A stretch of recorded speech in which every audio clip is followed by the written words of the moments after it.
বিকেল বিকেল দিনাজপুরের উদ্দেশ্যে রওনা হওয়ার জন্য ব্যাগপত্র গুছিয়ে চলে এলাম স্টেশনে। দেখতেই পাচ্ছেন আমাদের জার্নিটা কত সুন্দর একটা জার্নি। তো চলেন আমাদের সাথে আপনারাও জার্নি করেন। আসসালামু আলাইকুম এভরিওয়ান, সবাই কেমন আছেন?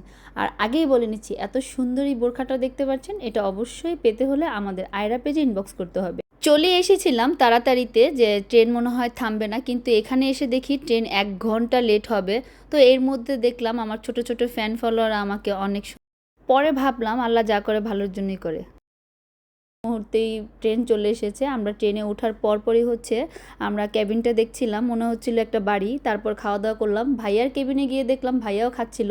তো ভাইয়াকে বললাম যে চলেন একটু আমরা লুডো খেলি, তাহলে সময়টা যদি একটু কেটে। তো একটু লুডো খেললাম, এর মধ্যে যমুনা সেতু পার হয়ে গেছি। আর সত্যি কথা বলতে আমি এই প্রথম আমার ভালোবাসার মানুষের সাথেই একসাথে যমুনা সেতুটা দেখলাম। এটা একমাত্র ভাইয়ার কারণেই হচ্ছিল। আর ভাইয়া আমাদেরকে ভালো ভালো ছবি তুলে দিচ্ছিল। খুব মাথা ব্যথা করছিল, এর জন্য কফি নিয়ে নিলাম। কফি খেতে খেতে ইসমাইলের ঘুম চলে এসেছে। তো আমি ইসমাইলকে ঘুম পাড়াচ্ছিলাম, আর ইসমাইলকে ঘুমে দেখতে দেখতে আমরা চলে এসেছি দিনাজপুরে।